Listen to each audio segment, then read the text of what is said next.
HRP 2021, étape 11, du lac de Péreger au Campo Plano. Cette nuit, j'ai très bien dormi, et miracle au matin, la tente est sèche à l'extérieur et à l'intérieur. J'avais fixé la toile moins près du sol, et cette modification semble avoir permis une meilleure aération. Je suis réveillé tôt.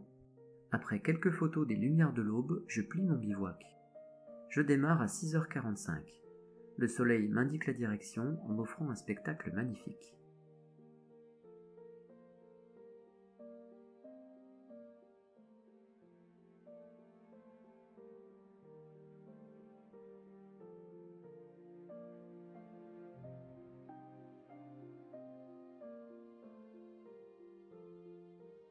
Je descends rapidement vers le refuge de Pont-de-Vie.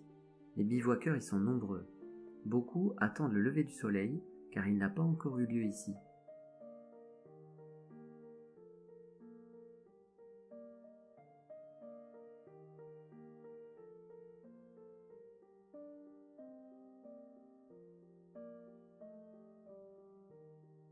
Au final, au cours de ma descente dans la vallée jusqu'au parking du Caillou de Soc, j'assiste à au moins 3 levées de soleil.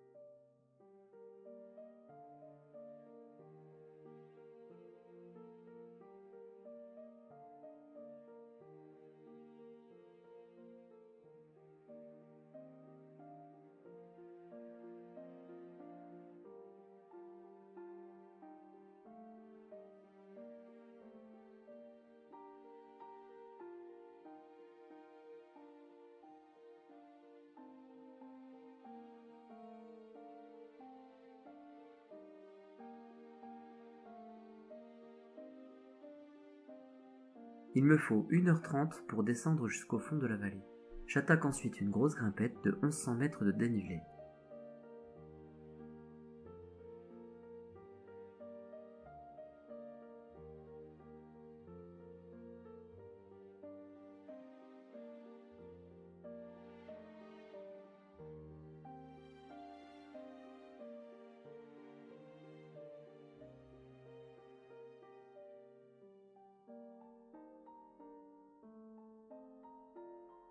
Heureusement, il fait encore frais, j'ai un bon rythme.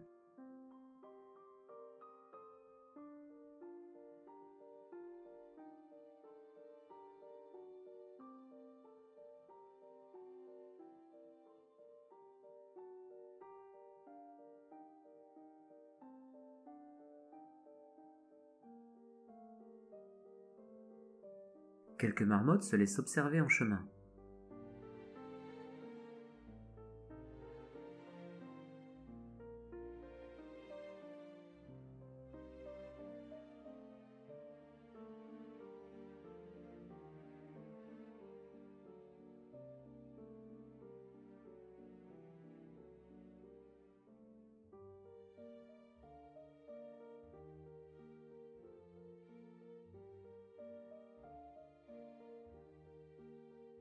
Je me sens vraiment en forme et j'arrive jusqu'au col Darius, puis au lac Darius, sans trop souffrir.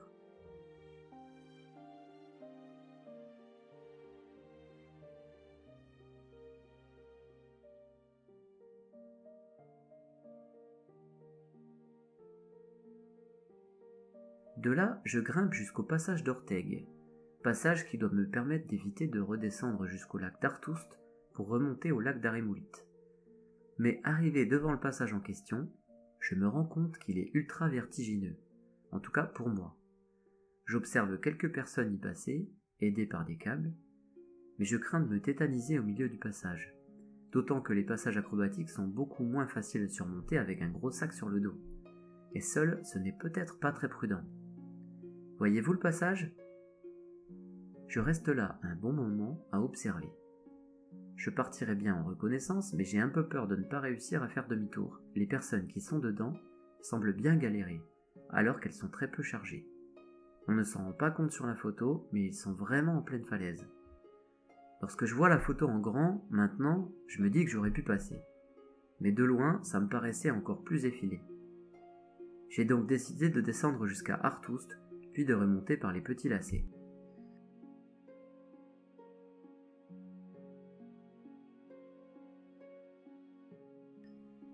En en me retournant, je me rends encore mieux compte de l'endroit où j'étais censé passer.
Après ce joli détour, j'arrive en vue du refuge d'Arimouli. Mais la petite gardienne du refuge veille. Arrivé au refuge, il est midi, et comme mes réserves de nourriture sont au plus bas, je vais manger un truc sur place. Les gardiens ne sont pas très accueillants. Je prends quand même 2 sandwichs au fromage, dans l'idée un pour midi et un pour ce soir. On me sert 2 tranches de pain de mie sec qui s'effritent avec une lamelle de l'air d'ameur. Et en plus, ça coûte un bras. J'aurais mieux fait de me contenter de mes amandes. J'étais déjà venu dans ce refuge il y a une dizaine d'années en famille, et si j'avais un très bon souvenir de l'endroit, je ne me souvenais plus du tout de l'accueil. Mais après discussion avec ceux qui se souviennent, il semble que l'état d'esprit était déjà le même à l'époque, c'est-à-dire pas terrible. Je mange mes 2 sandwichs, le deuxième n'aurait pas survécu de toute façon dans le sac, puis je fais la sieste dans l'herbe, au bord du lac. 15 minutes pas plus, il y a trop de monde, il y a trop de bruit, il faut que je parte. Mon seul pantalon commence déjà à donner des signes de fatigue. À 13h, il me faut repartir direction le col d'Arémoulit. J'ai souvenir d'un pierrier bien chaotique, et avec le soleil qui plombe, c'est une épreuve.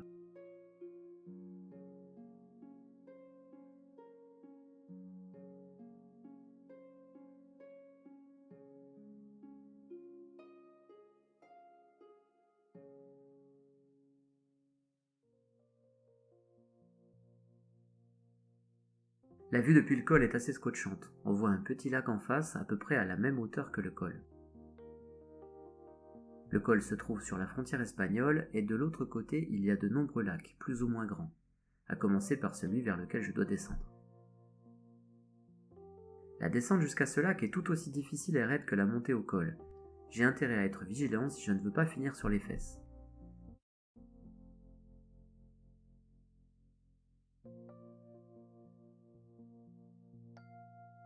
À partir de là, le chemin est plus simple. En tout cas, ce n'est pas aujourd'hui que je vais manquer d'eau.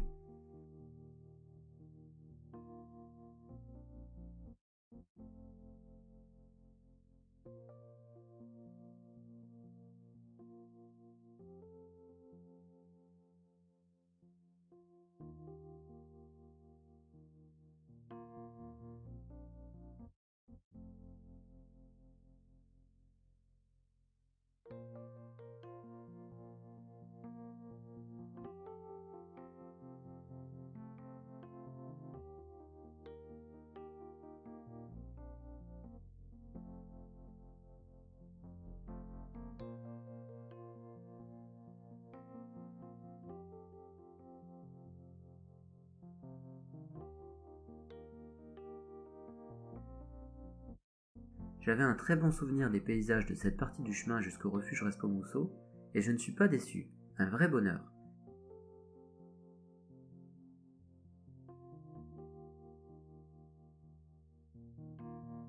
J'ai maintenant en vue le barrage du lac du refuge Respomuso. J'ai dans l'idée de m'arrêter un peu plus haut que ce lac. Avec la chaleur et la journée dans les pattes, je ressens de la fatigue et j'ai hâte de trouver un joli coin pour me poser. Sans voisins.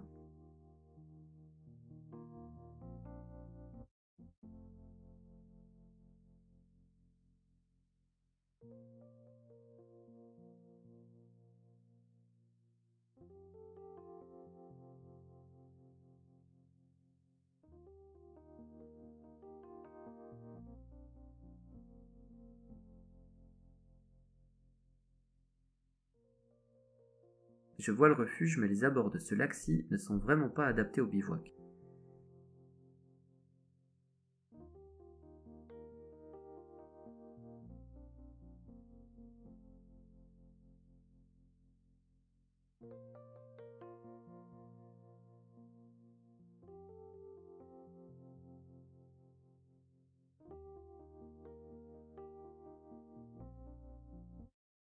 Madame la marmotte bien grassouillette, savez-vous où je peux trouver un coin pour monter mon campement? Eh oui, plus de 10 jours en solitaire, on finit par parler aux marmottes. Je me souviens qu'un peu plus loin, il y a un plan d'eau et une espèce de combe au fond plat. Mon objectif est là. Le problème sera sûrement le vent. Il souffle plutôt fort ce soir.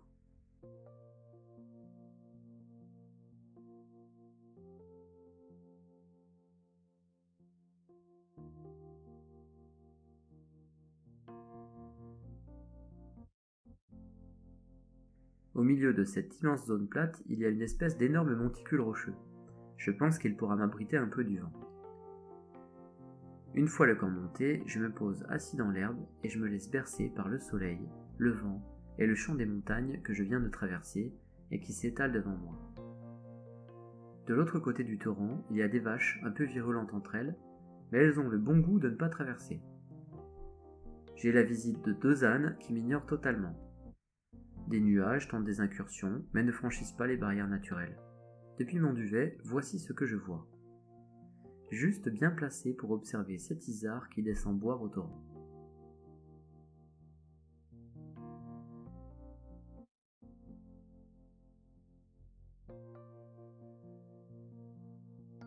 Ainsi s'achève une autre belle journée.